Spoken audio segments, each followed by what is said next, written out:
সুপ্রভাত আমার প্রিয় দর্শক বন্ধুরা, তোমরা সবাই কেমন আছো? আশা করি ভালো আছো, সুস্থ আছো। পশ্চিম মেদিনীপুর জেলার ছোট্ট গ্রাম থেকে আমি দিবা চলে এলাম তোমাদের সাথে নতুন আর একটা ভ্লগ নিয়ে। আজকে অনেকে চোখের অবস্থা দেখে, চোখে মুখের অবস্থা দেখে হয়তো বুঝতে পারবে যে শরীরটা খুব একটা ভালো নেই। কারণ কালকে দেখলে কতটা গরম, আর আজকে হঠাৎ করে সকাল থেকে এতটা পরিমাণে ঠান্ডা পড়েছে যে আজকে আবার একটা চাদর বের করে গায়ে দিতে হয়েছে। আর ছেলের তো শরীর একদম খারাপ হয়ে গেছে। ওর ঠান্ডা, কাশি, প্রচণ্ড পরিমাণে কাশি, জ্বরও শুরু হয়ে গেছে। তো ওয়েদার চেঞ্জ হচ্ছে, ওয়েদার চেঞ্জের জন্য প্রচণ্ড পরিমাণে শরীর খারাপ সবার হচ্ছে। তুমি আঁকো, ছবি আঁকো, নাহলে কাশি হবে। আমি কথা বলছি, ও দেখতে আসছে। যদি মানে আমার কাছে আসে আবার কথা শুরু করলে আবার সেই কাশি শুরু হয়ে যাবে আর কি। আবার সে হাতাওয়ালা জামা কাপড়গুলো আবার পরাতে হচ্ছে। আমি নিজেও মানে চাদর গায়ে দিচ্ছি। আর সত্যি সত্যি প্রচণ্ড সর্দি হয়ে গেছে আমার। ছেলের তো লেগেই আছে 2-3 দিন ধরে। আর এই যে হুটহাট করে ঠান্ডা গরম এগুলোর জন্য শরীরটা আরও এখন বেশি খারাপ হচ্ছে, ওয়েদারের জন্য বেশি খারাপ হচ্ছে। আর আজকে শুক্রবার, আজকে ভাবছি যে ছেলেকে আর স্কুলে পাঠাবো না। আর ওর বাবা হচ্ছে আজকে একটু বাজার করতে গেছে, আর সাইকেল নেই, আজকে হেঁটে হেঁটে গেছে। গাড়ি নিয়েও যায় না, মানে আমাদেরই মানে একটু গেলেই বাজার, তো হেঁটে কিছুটা তো সময় লাগে। হেঁটে হেঁটে গেছে, হেঁটে হেঁটে আসবে, একটু সময় লাগবে। আমি কোনো রকমের ভাতটা বসিয়েছি। আজকে সকাল থেকে এমনি কিছু আর খাওয়া হয়নি। বাবুকে একটু দুধ খাইয়েছি, ওর পিডিয়াশিওরটাও শেষ হয়ে গেছে। যেতে হবে, আনতে যেতে হবে, ওর বাবা নিয়ে আসবে। ওকে আর আজকে স্কুলে পাঠাবো না, কারণ কালকে স্কুলে পাঠিয়ে ওর প্রচণ্ড শরীর খারাপ করছিল। ও শুধু বলছিল, মানে ম্যামদের বলছিল যে আমার ঘুম পাচ্ছে, ও মনে হয় শুয়েছিল আর কি। শরীরটা খারাপ, তো পাঠাবো না। রাত্রে একটু জ্বর জ্বর ভাবছিল যেহেতু। আর আমার তো এতটাই শরীর খারাপ। আবার কালকে যেতে হবে, আমাদের সেলাই স্কুলে যেতে হবে, সেখানে যাব। আমাদের কিছুদিন পরে ওখানে পরীক্ষা আছে, তো শেষ হয়ে যাবে। আমি আর ব্লাউজটা সত্যি তৈরি শিখতে পারলাম না। দেখি পরে যদি সময় পাই তাহলে স্যারকে ডেকে বাগড়ার কাছে গিয়ে শিখে নেবো, এটা ভাবছি। টুকটাক সেলাই, এমনি টুকটাক সেলাইয়ের জন্য তো আমার কাছে আসেই মানুষ। তো যাই, রান্নাবান্নাটা সারি, কারণ ওর বাবা তো বেরোবে। ছেলেকে যদি নাও বের করি, ওর বাবা তো বেরোবে। কী কী রান্না করব না করব, তো চলো। গুড় আনা হয়েছিল, বা মানে আমার কাকিমা যে সে গুড় দিয়েছিল, পাটালি গুড়। এই যে মানে গুড়টা খাওয়াও হয়নি, কিচ্ছু করা হয়নি, ফ্রিজে রেখে দিয়েছিলাম, সেরকমই রয়েছে আর কি। এই যে দেখো গুড়টা। হ্যাঁ বাবা, মৌমাছি, আচ্ছা। এই দেখো গুড়টা, আমি খাইনি। ওখানে গিয়ে ঝোলা গুড়, মানে যে লালি গুড় বলে, ঝোলা গুড় বলে, তো সেই গুড়টা দিয়ে খেয়েছিলাম। আর তাছাড়া খাওয়া হয়নি। আর এটা হচ্ছে কাকিমা দিয়েছে, আসার সময় কাকিমা দিয়েছে, মানে দৌড়ে গিয়ে বের করে ফ্রিজ থেকে বের করে এনে দিয়েছিল। সেটা তো একদম খাওয়া হয়নি, কিছু করাও হয়নি। ভাবছি যে একটুখানি মুড়ি দিয়ে, এই যেহেতু পাটালি গুড়, একটু ভেঙে নিলে না মুড়ি দিয়ে আর এমনি কেটে কেটে খাওয়া যায় বেশ, আর ভালো লাগে। আমার খাওয়া হয়নি। আর ওর বাবা আজকে ফ্রিজ থেকে বের করেছে মনে করে, ওর বাবা আবার এগুলো টুকটাক খায় আর কি। তো আমি বলছি ঠিক আছে, তুমি যদি খাবে তো বের করে রেখে দাও। তো ও বের করে রেখে দিয়েছে, ঠান্ডাটা কমলে হয়তো ওই অল্প অল্প করে খাবে। দেখা যাক, আমার যদি ভালো লাগে খাবো, আর না হলে থাক, আছেই তো, নষ্ট হবে না।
থেকে আনা হয়েছিল।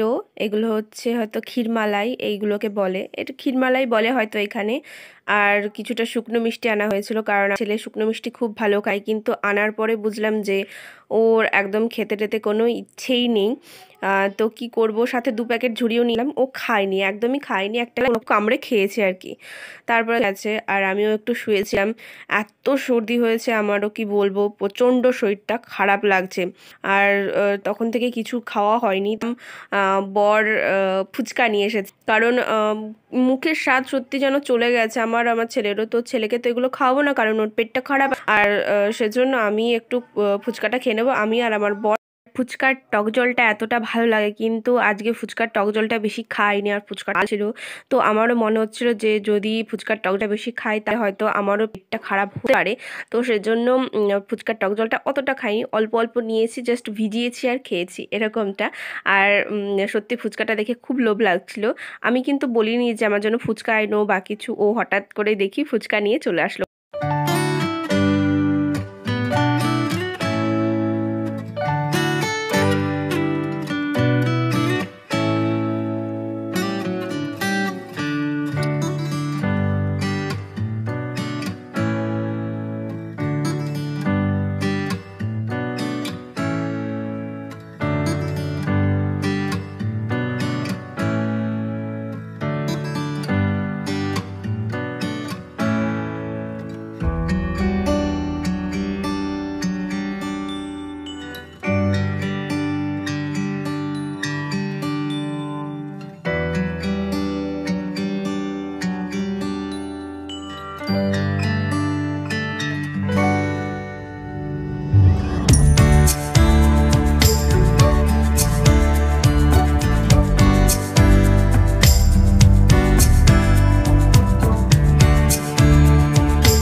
বাবু কথা বলিস না। তো দেখতে পেলে যে কি রান্না বান্না করছি, রাত্রিবেলা নয়, এখন হচ্ছে বিকেলবেলা। আর বিকেলবেলা সত্যি কিছু খাওয়া দাওয়া কিচ্ছু খাওয়া হয়নি একেবারে। ওগুলোকে ইগনোর করো, কারণ বাড়ি থেকে আসার পর ওগুলো কিছু মানে আমার কি বলবো, স্টেশনারি জিনিসগুলো একদম ঢোকানো হয়নি। বাবুর পড়ার টেবিলের ওপরে আমি রেখে দিয়েছিলাম, সেরকমই আছে। তো এই যে দেখো, এখানে দেখলেই তো, আগেই দেখেছো, ভাজাগুলো করে নিয়েছি। আর এই যে বড়া ভাজাগুলো দেখো, বড়া ভাজাগুলো জাস্ট কত সুন্দর হয়েছে, খুব ভালো হয়েছে। আর গরম গরম ভাত, আর এই যে এখানে দেখতে পাচ্ছ আলু সেদ্ধ, এটাকে এখন মাখা করতে হবে। তেল, নুন, লঙ্কা সমস্ত কিছু নিয়ে নিয়েছি। আর বিকালবেলা কিছু খাওয়া হয়নি, একটু ফুচকা টুচকা খাওয়া হয়েছিল। তো এখন খিদে পাচ্ছে, তাই ভাত খাবো। আর প্রচণ্ড পরিমাণে সর্দি হয়েছে, তার জন্য গরম গরম ভাত করেছি, আর বাবুকেও খাইয়ে দেবো। আর ওর বাবা এখন কিছুটা মুড়ি খাবে বড়া ভাজা দিয়ে। তো ঠিক আছে, খাওয়া দাওয়া করে নিই।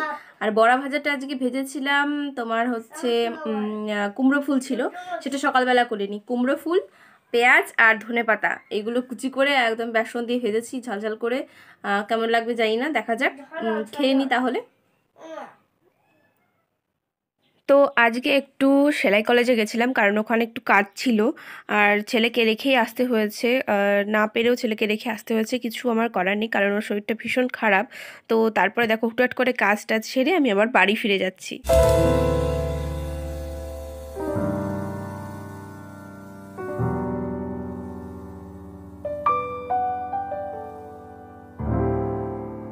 তাড়াতাড়ি গেছি আর খুব তাড়াতাড়ি চলেও এসেছি।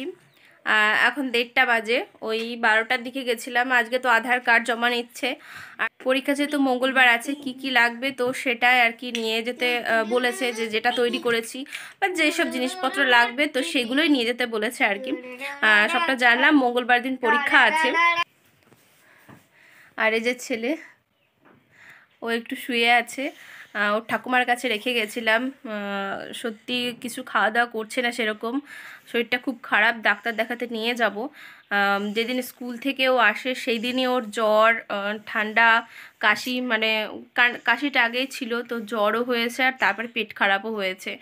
লাস্ট যেদিন ওর বাবা স্কুলে নিয়ে যাচ্ছিল, স্কুলে নিয়ে যেতে যেতে ওর বাবারও তো লেট হয়ে যাচ্ছে, মাঝ রাস্তায় পটি পেয়ে গেছে। কি করবে, অন্য লোকের একটা বাড়িতে ঢুকে পটি করে তারপরে স্কুলে গেছে। ওর বাবার প্রচণ্ড লেট হয়ে যায়, মানে ওকে নিয়ে বেরোতে গেলে।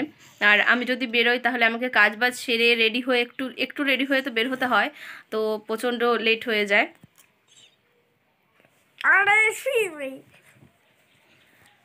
তো ঠাকুমার কাছে ছিল,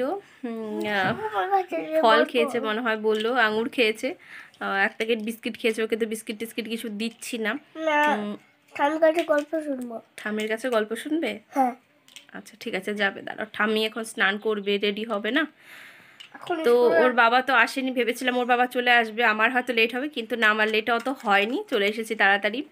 আর আজকে যেতামও না, যদি ওর ঠাকুমা বাড়িতে না থাকতো তাহলে হয়তো আমিও আজকে যেতাম না, আমার একদম পরীক্ষা দিনই যেতে হতো। আর যেহেতু আধার কার্ডটা জমা নিচ্ছে আর কি, আসলটা জমা নিচ্ছে, হয়তো পরীক্ষা দিন দিয়ে দেবে, তো সেই জন্যই আর কি যাওয়া। আর ছেলেকে তো আজকে স্কুলে নিতেই পারিনি, কারণ ও যদি ঘন ঘন এরকম ওর পেটে ব্যথা করে, পটি হয়, স্কুলে গিয়ে অসুস্থ হয়ে গেলে, হয়তো আজকে পরীক্ষা ছিল, পরীক্ষাটাও দিতে পারিনি। ম্যামকে বলেছি আর স্যারকেও বললাম, দেখা যাক, যদি পরে পরীক্ষা দিতে দেয় তো দিল, না হলে কিছুই করার নেই আমার, কারণ ছেলের শরীর খারাপ নিয়ে তো পাঠাতে পারবোও না।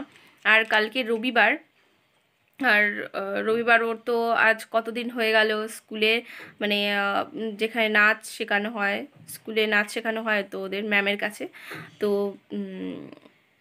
আজ কয়েকটা রবিবার, পুরো গোটা মাসটা যাওয়া হয়নি, ছবি আঁকাটাও হয়নি, আবার এদিকে নাচটা।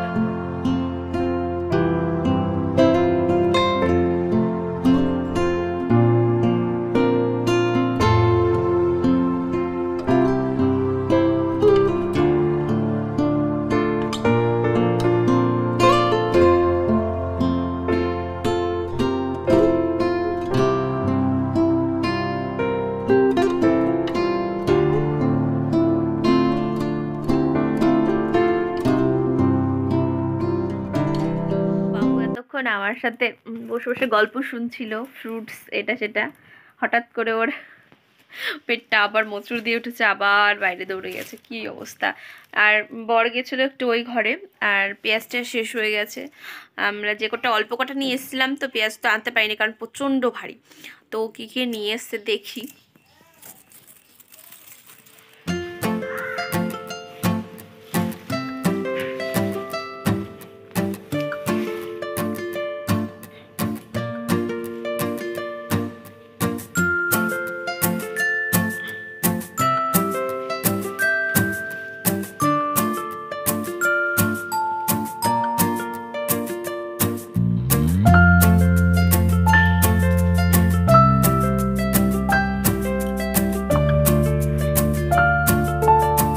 তো আগের দিন যেহেতু আমি ভিডিওটা কমপ্লিট করতে পারিনি, তার জন্য আজকে যেদিন কলেজে গেলাম তো ওইখান থেকে আবার ভিডিওটা স্টার্ট করেছিলাম, আর আজকে এখান পর্যন্ত এন্ড করছি। দেখো শাকগুলো ভালো করে আটি করে নিয়েছিলাম একদম সুন্দর করে, তো 2 আটি আমরা নেব, 2 আটি শাশুড়িকে দিয়ে দেবো, আর পেঁয়াজগুলো আমরাই রেখে দেবো অল্প, যেহেতু পেঁয়াজ নিয়ে এসেছি। তো চলো।